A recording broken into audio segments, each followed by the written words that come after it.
Okay, so today is Thursday. Man, what is today? The 22nd? I think it's the 22nd. Happy Thursday. Hope it's been a good week so far. Hope the rest of the week is good, the rest of the month, etc., etc., etc. Let's start by just talking about the Survivor finale. So that was yesterday. I actually watched it yesterday. Feel like it's been the first time in like a month I've actually watched Survivor on a Wednesday. It was the finale. Had to watch it live. Didn't want to risk anything being spoiled. I'm gonna be honest. I thought the finale was fine. Not to say, like, I'm not disappointed with the winner or anything. I will talk about that in a bit. But I've heard a lot of people throughout the season just be like, wow, this is one of the worst seasons we've had in a while. It's so boring. Nothing's happening. Man, this episode could have been an email and shit like that. And I've genuinely enjoyed the season. And I'll be honest, from a gameplay perspective, sure, it is not the most interesting. I think from a character perspective, there's been a lot of good shit here because I really enjoyed this cast. And I've really enjoyed just seeing a lot of the bonds, both just pure socially, strategic, a little bit of both. And I've talked about how my favorite element of Survivor, as much as I love the gameplay, as much as I love backstabbing and conniving and all the Machiavellian shit that can happen, it is the human moments. It's not just making connections and seeing how like bonds can develop and how far they can go, but it's the moments where you have someone like Kyle saying, I know this person is a threat to me and I need to get rid of them, but I can't.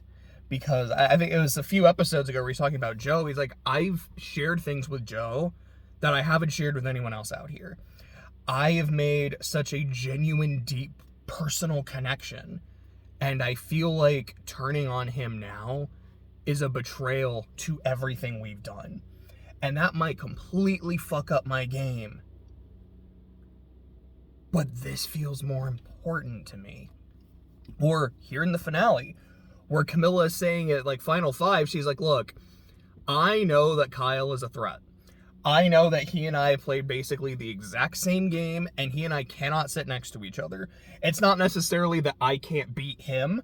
It's the fact that we might just split the votes, and whoever is sitting next to us might just take the win, and that sucks. I want our game to win, either me or him. So I'm going to make sure he's with me in the final 4. And if that bites me in the ass, it bites me in the ass, because I know I can't sit next to him. But one of our games has to win. And I find that interesting. Like, I love that element of Survivor. And I think we had a good season of those kinds of moments. I mean, look at Cedric. Just, his name was Justin, but Matt kept calling him Pizza Boy because he had like a shirt that was from like a pizza restaurant.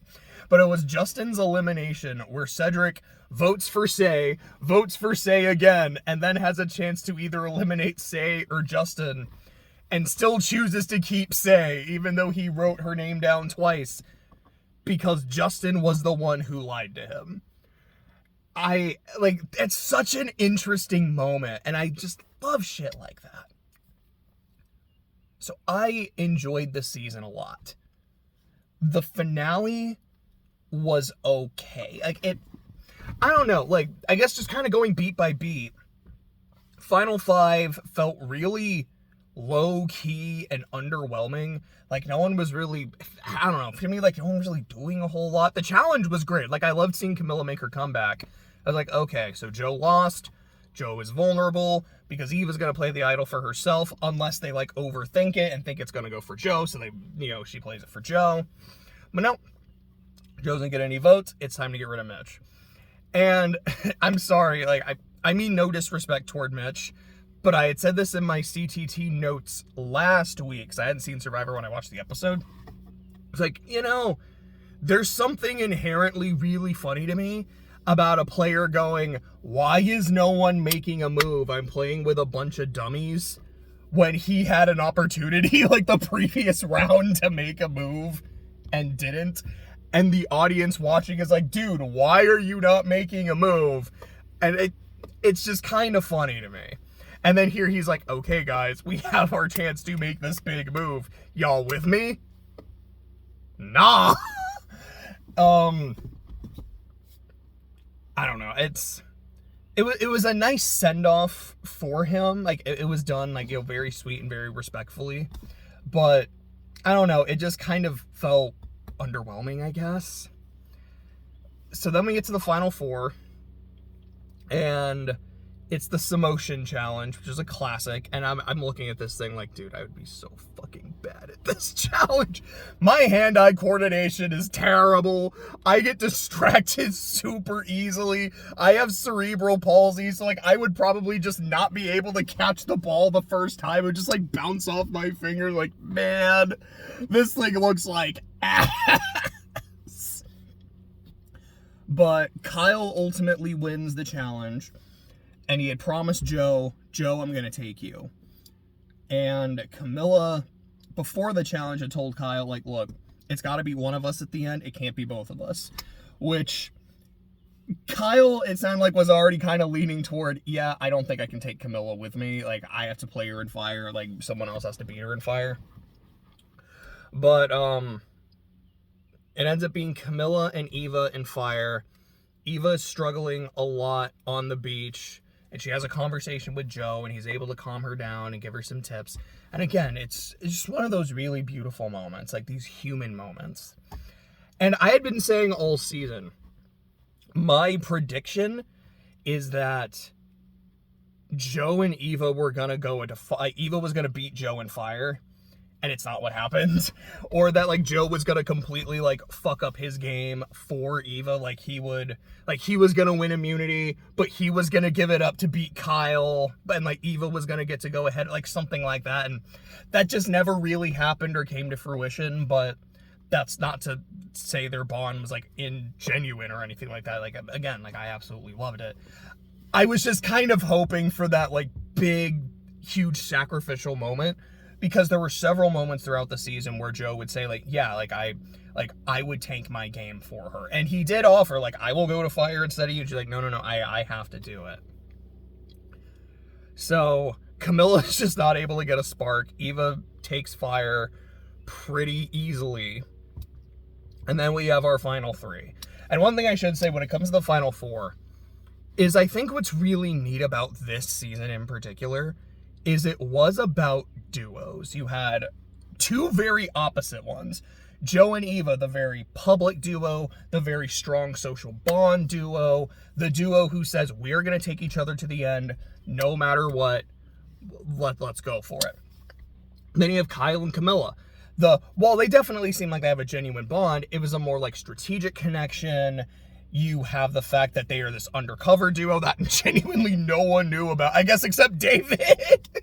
But like no one knew about this connection, who, as close as they were, realized we cannot sit next to each other and we cannot turn on each other. And I feel like I brought this up before while talking about the new era, where I genuinely feel like the meta of the new era is have a number one, have an alliance of about like a solid 4 or 5, have someone in that alliance that is your fucking ride or die, and don't turn on them until you get to like 4 or 5. When you turn on someone too early, that's when things go to shit. And this season's like a reminder of that. Like, yeah, you had the strong 4, but Kyle also had Camilla. He's like, I'm gonna do everything I can to keep her, because like we work so well together. I need this person by my side, and look how it worked out. When it comes to Final Tribal, I was surprised at how quickly Joe seemed to fall out of it. You know, throughout the merge, it seemed like he's the threat, he's the dominant one to win. Everyone's like, Joe's gonna win, Joe's gonna win, Joe's gonna win.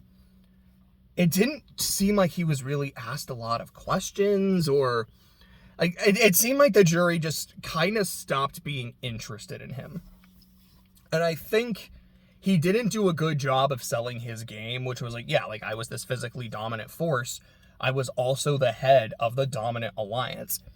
I was the one, like, it was, you know, me and Eva would talk, we'd make a lot of decisions, but ultimately, like, the buck stopped with me. You know, people would have these conversations with me, et cetera, et cetera. And he just kind of relied more on, like, yeah, like, I'm a dad and I'm a strong dude. I won challenges. Which, is true, but it kind of reminded me a lot of Carolyn's final tribal, where you're like, this player, like, their game is better than what they're representing, but you have to represent your game. Eva, I actually thought did really well, just emphasizing my game was about my social connections. And for me, that was really surprising because I'm autistic, and I thought people were going to take advantage of me, but instead, you know, people were usually very genuine with me and honest with me. And yes, I had a number one. I made a strong connection, and we got to the end together. But I wasn't just his little stooge. You know, I was equally important in this relationship.